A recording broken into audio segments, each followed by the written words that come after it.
দেড় মাসের মধ্যেই ছবিতে আমূল বদল। ৩রা সেপ্টেম্বর মোর্চার ঘরের ভেতর জনতা কর্মসূচির মাঝে কালিম্পংয়ে এসেছিলেন মুখ্যমন্ত্রী। পৃথক গোর্খাল্যান্ডের দাবিতে আন্দোলনের উত্তাপে পাহাড় তখন অগ্নিগর্ভ। দেড় মাস পর মঙ্গলবার মুখ্যমন্ত্রী যখন সেই পাহাড়েই পা রাখলেন, তখন তাঁকে স্বাগত জানাতে প্রস্তুত মোর্চা থেকে পাহাড়বাসী। আর তা নিয়ে খুশি চেপে রাখতে পারলেন না খোদ মুখ্যমন্ত্রীও। আমি খুশি হব। দেখুন, আমি চাই পাহাড়বাসী ভাই বোনেরা ভালো থাকুক।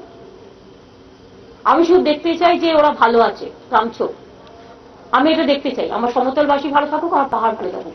আমাদের মধ্যে কোনো ভেদাভেদ আমি কখনোই করি না। এটা আমার লাইফের প্রথম দিন থেকে আমার স্ট্রাগল। মঙ্গলবার মুখ্যমন্ত্রীর রাত্রিবাস কার্শিয়ংয়ে মুখ্যমন্ত্রী হিসেবে এই প্রথমবার। এর আগে তিনি দার্জিলিং ও কালিম্পংয়ে রাত্রিবাস করেছেন, এবার কার্শিয়ং। রাজনৈতিক পর্যবেক্ষকদের মতে পাহাড়ের 3টি মহকুমার প্রতি যে মুখ্যমন্ত্রীর মনোভাবে কোনো ফারাক নেই, এভাবেই তিনি তা বুঝিয়ে দিলেন। বুধবার কালিম্পংয়ে লেপচাঁদের অনুষ্ঠানে অংশ নেবেন মুখ্যমন্ত্রী। 24 তারিখ পাহাড়ের তৃণমূলের রাজনৈতিক সম্মেলন, আর তার পরের দিন অর্থাৎ 25 তারিখ মোর্চা নেতা, বিধায়ক এবং জিটিএ সদস্যদের সঙ্গে কথা বলবেন মুখ্যমন্ত্রী। পাশাপাশি এদিন মুখ্যমন্ত্রীর সামনে উঠল ত্রিপাক্ষিক বৈঠকের প্রসঙ্গ।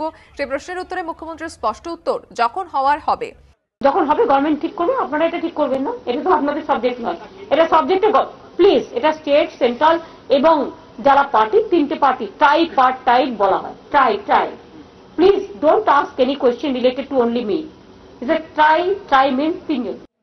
কাজ শুরুর জন্য এদিন জিটিএকে অভিনন্দন জানিয়ে পাহাড় ও সমতলে ঐক্য ও শান্তির বার্তাও দিয়েছেন মুখ্যমন্ত্রী। আশাফুল হোসেনের রিপোর্ট, এবিপি আনন্দ, শিলিগুড়ি।